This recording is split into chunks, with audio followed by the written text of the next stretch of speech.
You know,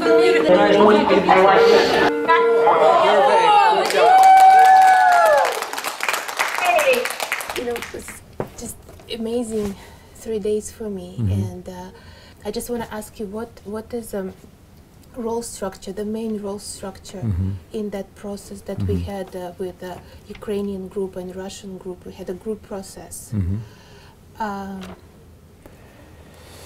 Yeah, boy, it was amazing, you know, and I have to say that I was thrilled about what happened. If you look at the tape, you wonder, like, was there a resolution? And then in my mind, there were some micro cool, we call those cool spots, micro cool spots, meaning things, there were moments where groups felt coming together. If I give up who I really am, если я предам самого себя and become something that I'm being told to become, и стану чем-то, что мне говорят, каким я должен быть, I might as well not want to live. я тоже, возможно, просто не хочу продолжать такую жизнь. Something like this. Похоже? How many of you recognize yourself at times in this role? I think, if I remember correctly, on the Ukrainian side, it was something like, we are fighting for our freedom.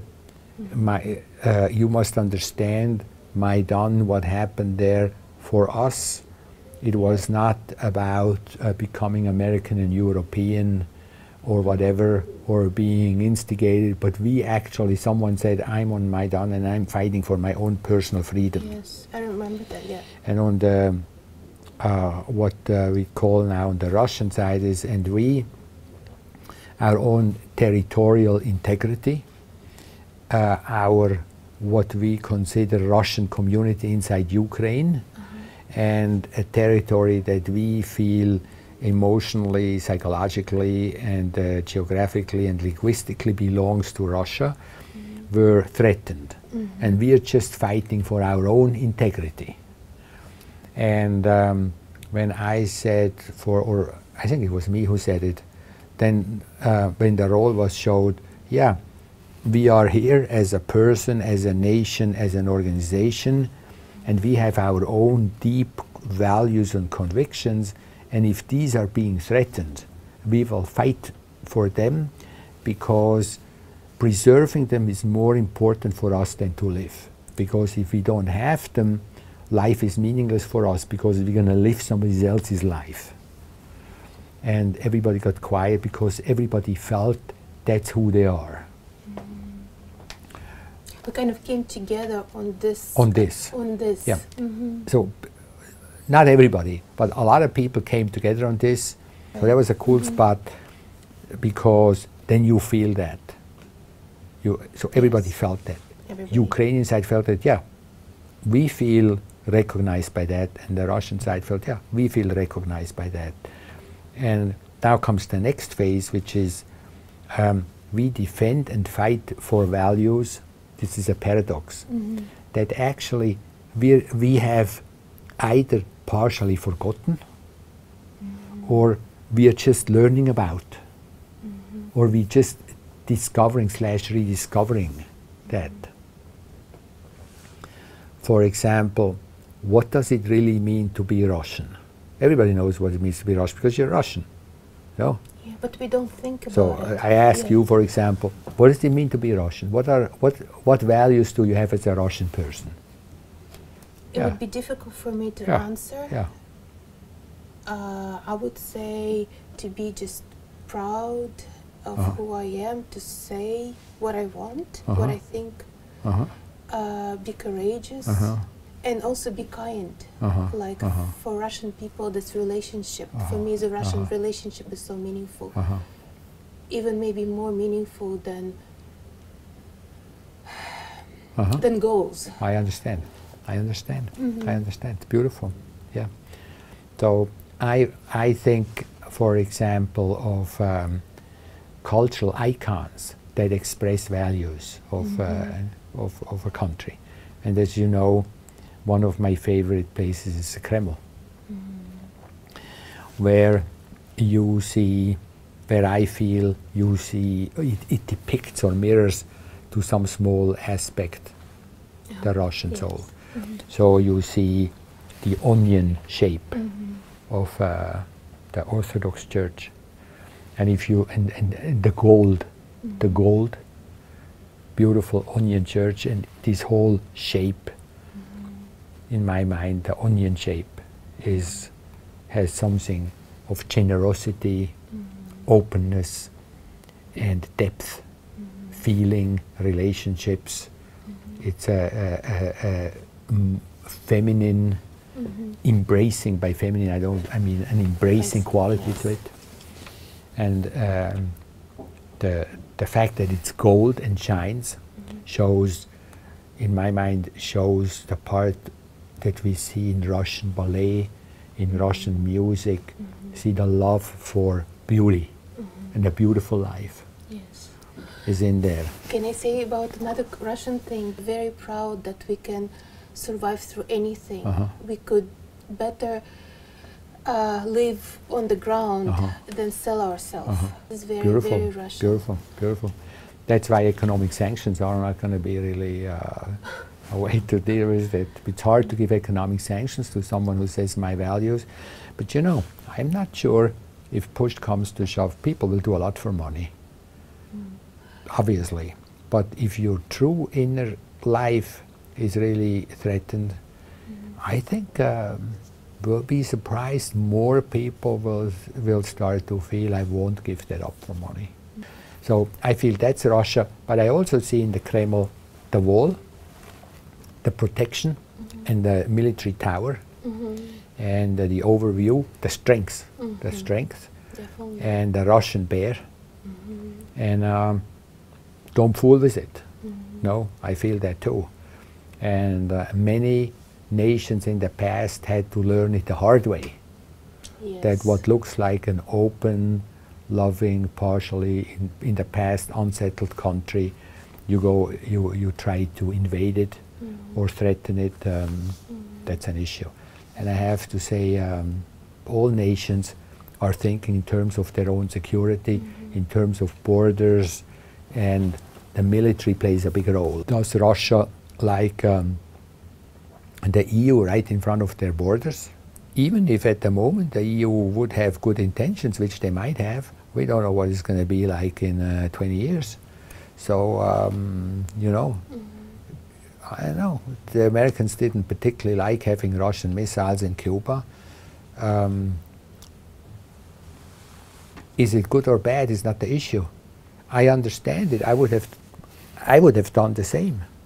Protect yourself. Yeah, I would have done the same. I feel I was at the time, I would have liked the other governments to say, we understand this is a security issue for Russia, and we understand Ukraine is going through a phase of transformation. We even, some of us believe that they should have a right to go through that phase of transformation, decide their own fate. But we also understand that they don't live on an island in the middle of nowhere, but they're living in the middle of a whole global situation. And what happens there raises security concerns for us, and we should immediately get together with all the stakeholders involved to make sure that they understand we respect their interest and that we won't be tempted to cash in on this politically, spiritually, or something. So, and the nations aren't there yet.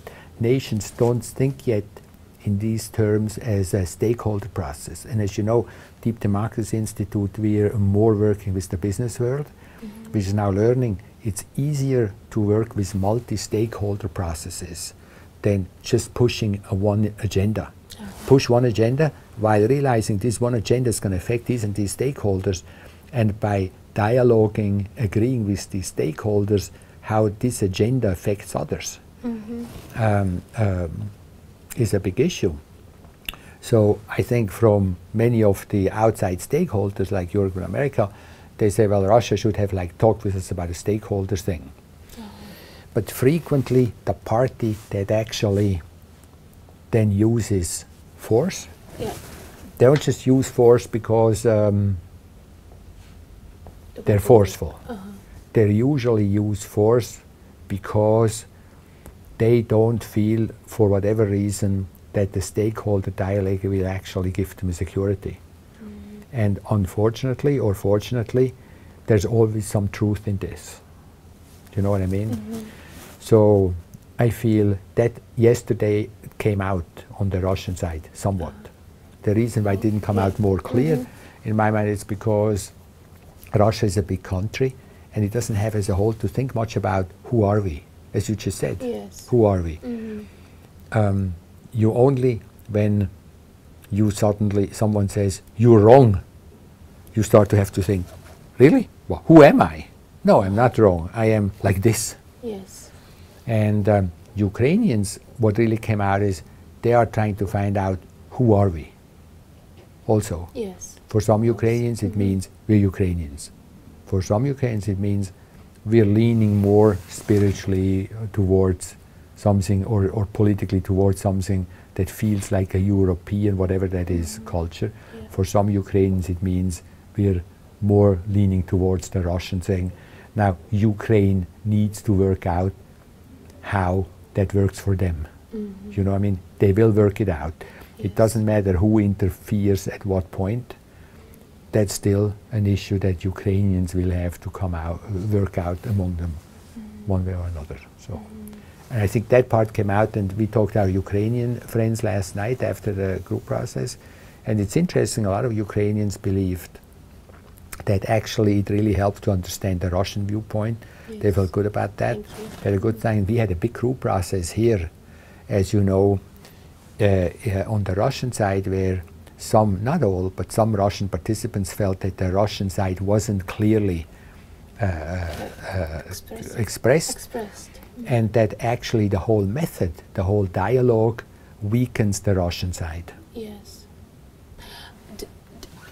I'm kind of shy to ask this question, but don't you think that you being American and bringing American method feels a bit difficult to accept for people who are trying to find their way? God, oh my God. So I couldn't believe the generosity of Russian participants that they let an American facilitator team to facilitate.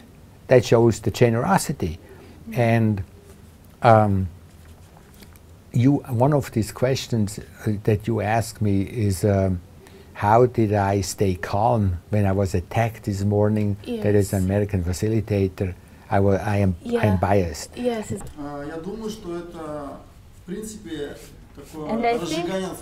And I think actually what the thing that you were doing is an escalation of national differentiation.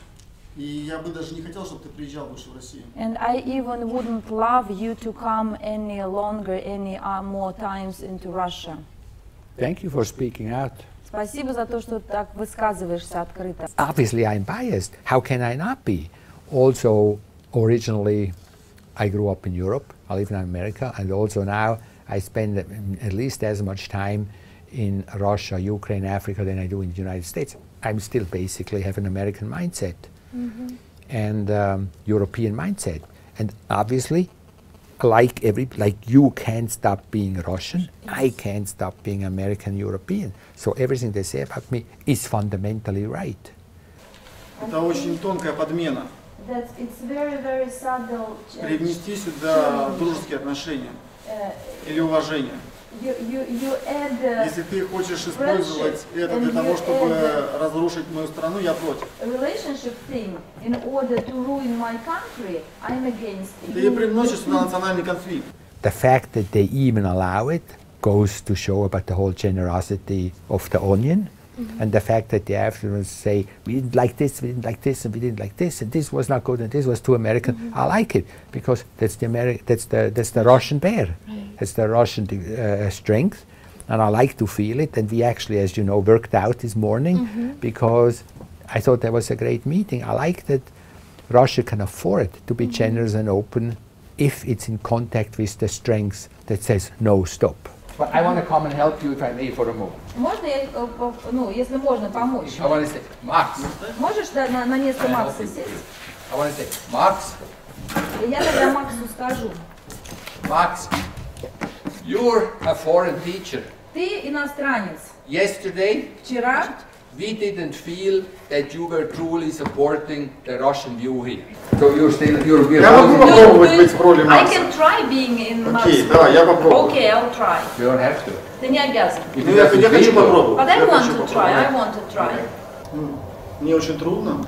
It's very difficult for me. Я хочу понять, почему для меня это важно. I want to understand why it is so important for me. И кто же эти русские или украинцы, что с ними действительно происходит. And who are those Ukrainians and Russians and what actually is happening to them? Мне трудно оставаться фасилитатором. It's difficult for me to stay in a facilitator's role. И очень много чувств и эмоций. There is a lot of feelings and emotions. Пока все. Thank you for That's it speaking. for now. I have to use your quick. Мне нужно высказать себя.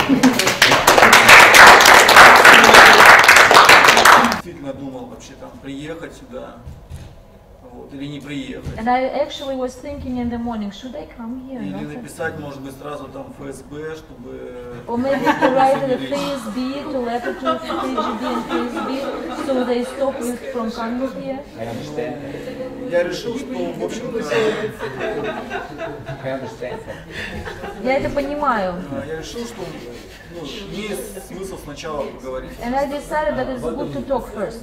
И для меня это очень совершенно необычный другой опыт. And for me it's absolutely different from Когда ты выслушал меня, experience when you listened to me, дал мне место gave me a place, и говорил о себе. and was talking about your own self. You're American, but also the method is American. Arnold Mindell, an American, who was developing this while in Europe. And his background was in physics. And he came to psychology after having studied physics. And world work and process work is working on a field idea that the various social transformation processes that we see are governed by invisible forces. Similar like in physics, for example, field things like gravity. Yes. And in my mind, process work is hard science. It's not soft science. Soft science means a social science, in a sense, means that you have certain values that are being researched and discussed, and how you view these values, even if these values are values, is an intercultural dialogue. They're constructs. Can you follow that? Yes, I think that's what I am, as Russian, is Yes. afraid of. Yeah, and that's That correct. you- That's correct. So those are constructs. So for example, democracy, we are called the Deep Democracy Institute. It's a terrible name. We got to it, but now we like it. But a lot of people think it's connected to democracy, which in a sense it is, but not really. It's meant as a next step. If democracy is something more inclusive, then deep democracy is finding different relationships between different positions that are present. So for example, we think in deep democracy that social transformation process is a phase. So even something like the conflict that's present now between, well, who knows, in the view of some Russia-Ukraine, in the view of some America-Russia, in the view of some Ukrainian inner forces, in the view of some all of these, in the view of others, only one of them. So these are all important positions. But in any of these processes, we believe there is a certain hidden structures, a role structure that we can facilitate. So you mean there is no values that process work? So in that sense, process work is transcultural in the same way like physics. For example, the concept of gravity is also a concept. No? As you know, from Newtonian physics, gravity was a construct that in quantum mechanics turned out to be not quite accurate the way it was perceived. Yes. Yes? So it was replaced by a different type of construct. And but the one thing why mathematics and physics have become partially so worldwide accepted is because they are transcultural concepts. You don't have to believe into a fairy tale about how the world was created or a religion has the world created. So now there's a big international community that can study the Big Bang and look what actually happened during that time and have a debate. Is that what happened or not? Because mathematics gives a common language that up to a point makes the cultural constructs to somewhat less important. So my experience is that deep democracy itself is theoretically transcultural, but the way I teach it is American. That's why there's a pushback back, not just from Russia, it's a pushback from everywhere. The way I teach it, for example, in the corporate world, in the beginning companies also gets a pushback because they say, he's not a businessman, he's not constantly talking about profit and money, so he doesn't fit in here. I work with religious communities, different, I've worked with Buddhist, Orthodox groups, Catholic groups, Zen Buddhists, and they say that's not our style. He's coming from a psychological perspective. Right. So how do you take the in the beginning, how? Well, they're right, but we have also learned that people will pick up the scientific aspect, use it for facilitation, and then make it their own. For example, I was one of the people that introduced process work into Australia and Japan. Then I have their own faculty with Japanese and Australian teacher, and they teach process work in a Japanese way, and they teach process work in an Australian way. Yeah. So people do make it their own. You learn what you see a foreign trainer doing, but eventually you will do it the way you do it, and that will be then the Xenia way. So the model says there's basic scientific thoughts and concepts that were developed, apply those, and as you apply them, reject the part that you feel goes against your culture and your values, because that's a good thing, because it helps you to become more aware of your own culture and values, deepen them, so you actually can bring them out more. I'm Swiss originally, and I think through process work I learned more what it really means to be Swiss. And and it helped me to use the parts that I like about being Swiss more consciously. For example, the ability to collaborate with other people, the ability to feel that whenever there is an issue, there is really a way to negotiate, to find a solution. Those are very Swiss ideas. And the feeling that as a small person, you can create something, or a small group, you can create something positive in the world, like the Red Cross. Those are very Swiss ideas. I like these ideas.